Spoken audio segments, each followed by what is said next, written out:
ইরানের প্রয়াত সর্বোচ্চ নেতা আয়াতুল্লাহ আলী খামেনির হত্যাকাণ্ডের প্রতিশোধের হুমকি আরও জোরালো হচ্ছে।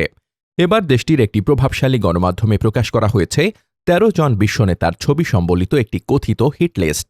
আন্তর্জাতিক সংবাদ মাধ্যম এএফপির তথ্য অনুযায়ী এ তালিকায় রয়েছেন মার্কিন প্রেসিডেন্ট ডোনাল্ড ট্রাম্প, ইসরায়েলের প্রধানমন্ত্রী বেনিয়ামিন নেতানিয়াহু, ব্রিটিশ প্রধানমন্ত্রী কিয়ার স্টারমার, মার্কিন পররাষ্ট্রমন্ত্রী মার্কো রুবিও এবং প্রতিরক্ষা মন্ত্রী পিট হেগসেথ। এছাড়া ফরাসি প্রেসিডেন্ট এমানুয়েল ম্যাখো, ইতালি প্রধানমন্ত্রী জর্জিয়া মেলোনি এবং জার্মান চ্যান্সেলর ফ্রিডরিশ মার্সের ছবিও প্রকাশ করা হয়েছে। তবে ইনফোগ্রাফিকটি শুধুমাত্র অনলাইন সংস্করণে প্রকাশ করা হয়েছে। পরদিন প্রকাশিত হামশাহারির মুদ্রিত সংস্করণে এটি রাখা হয়নি।